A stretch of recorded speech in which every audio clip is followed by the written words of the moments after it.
بسم اللہ الرحمن الرحیم. ڈیئر اسٹوڈنٹس، السلام علیکم. وعلیکم السلام.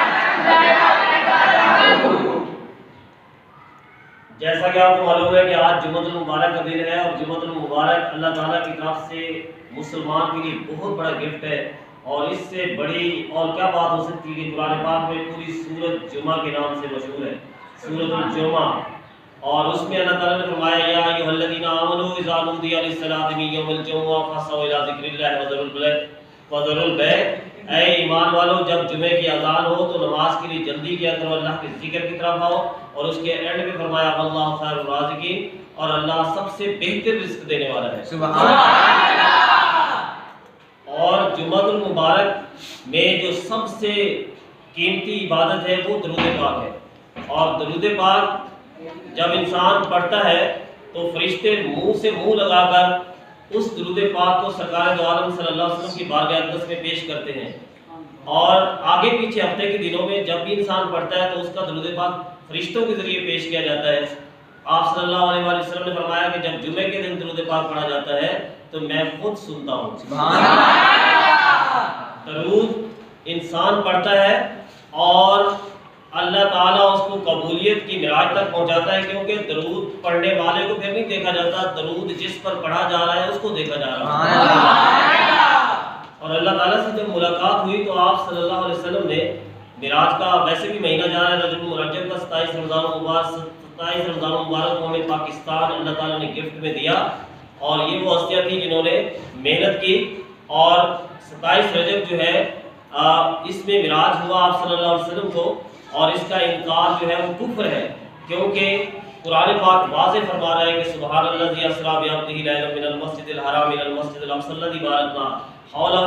اور اسی طرح یہ پورا واقعہ ہے کہ پاک ہے وہ ذات جس نے اپنے بندے کو سیر کرائی مسجد حرام سے لے کر مسجد اقصی تک. اور اب رات کون سی تھی؟ 27 رجب المرجب، یعنی اس میں چاند نہیں تھا، روشنی نہیں تھی کہ کل کو قیامت تک چاند یہ نہ کہہ سکے کہ میرے آقا میری روشنی میں گئے، بلکہ اللہ نے اپنے محبوب کو اس رات بلایا جب روشنی نہیں تھی. اللہ نے یہ بتا دیا قوم کو، امت کو اور اپنی مخلوق کو کہ میرا نبی تو خود نور ہے، اسے کسی نور کی ضرورت ہی نہیں ہے.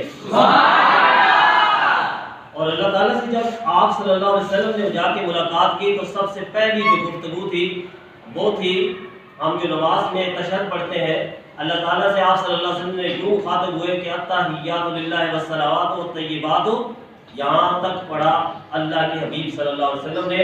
اور اس کے بعد اللہ تعالیٰ نے فرمایا السلام علیکہ ایھا النبی. آپ صلی اللہ علیہ وسلم پریشان ہوئے کہ میری امت رہ گئی.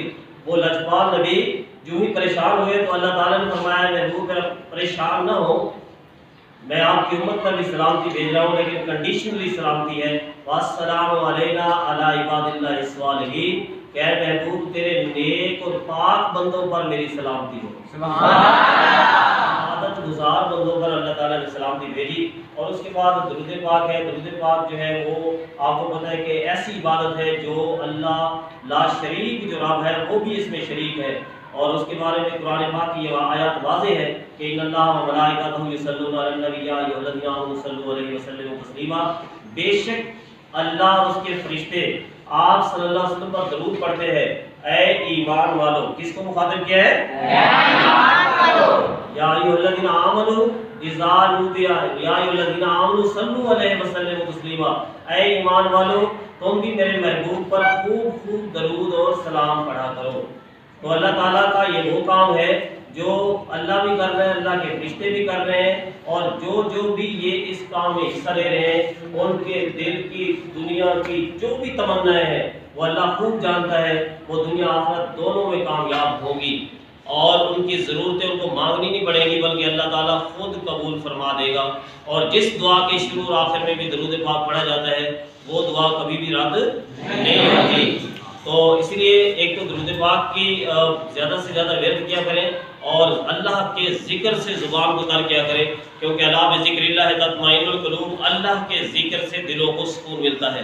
اور سکون کہیں بھی نہیں ہے، سکون ہے تو اللہ کے ذکر میں ہے اور اللہ کے گھر میں ہے، مسجد میں ہے. ایک بادشاہ نے اپنے وزیر کو کہا کہ آپ کل سے میرے ملک سے نکل جائیں ورنہ آپ کو پھانسی پہ لٹکا دیا جائے گا۔ وزیر بہت پریشان ہوا اور آ کے گھر بیٹھا تو اس نے دیکھا تو پریشانی کے عالم میں گھر میں موجود ہے۔ تو بیٹی نے دیکھا کہ ابو آپ پریشان کیوں ہیں؟ کہا بادشاہ نے آرڈر دیا ہے کہ میرے ملک سے نکل جائیں۔ تو بیٹی نے کہا مسئلہ ہی نہیں ہے، آپ وضو کریں اور جائیں اللہ کے گھر میں بیٹھ جائیں، عبادت کریں، اللہ سے باتیں کریں اور اللہ کو راضی کریں، اور جب بھی بادشاہ کے کوئی پکڑنے آئے گے وزیر یا کوئی پولیس وغیرہ تو ان کو کہیں کہ میں بادشاہ کے ملک میں نہیں ہوں، میں تو اللہ کے گھر میں ہوں۔ تو جب صبح کو پکڑنے کے لیے پولیس گئی تو اس نے کہا کہ میں تو اللہ تعالیٰ کے گھر میں ہوں، میں تو اس کے ملک میں نہیں ہوں۔ تو بادشاہ کو واپسی پیغام دیا گیا۔ بادشاہ اس جواب سے بہت خوش ہوا اور اس نے اس وزیر کی سزا کو معاف کر دیا اور واپسی دوبارہ وزارت پر بحال کر دیا۔ تو جب رب راضی ہو جائے تو پھر سارے ہی راضی ہو جاتے ہیں۔ دنیا کو راضی کرنے نکلیں گے تو ذلیل و خوار ہو جائیں گے۔ اس رب کے بارگاہ میں آ جائیں تو اللہ تعالیٰ کی رحمت اتنی لامحدود ہے کہ بڑے سے بڑا گناہ گار انسان بھی اللہ کی رحمت سے کبھی مایوس نہیں ہوا اور نہ ہی خالی لوٹا ہے، اور واپس مڑا ہے تو وہ جھولیاں بھر کے آیا ہے۔ تو اس درس سے ہمیں ہر وقت مانگتے رہنا چاہیے۔ ایک بادشاہ کے پاس جو ہے ایک فقیر مانگنے گیا تو دیکھا تو بادشاہ ہاتھ پھیلائے دعا مانگ رہا تھا۔ تو فقیر نے کہا کہ آپ کس سے مانگ رہے ہیں؟ تو بادشاہ نے کہا جس سے ساری دنیا مانگتی ہے میں بھی اسی سے مانگ رہا ہوں۔ فقیر نے کہا آج سے میں بھی لوگوں سے مانگنا چھوڑ دیتا ہوں، میں بھی اسی رب کے در پہ جاؤں گا جس در پہ آپ بیٹھے ہیں۔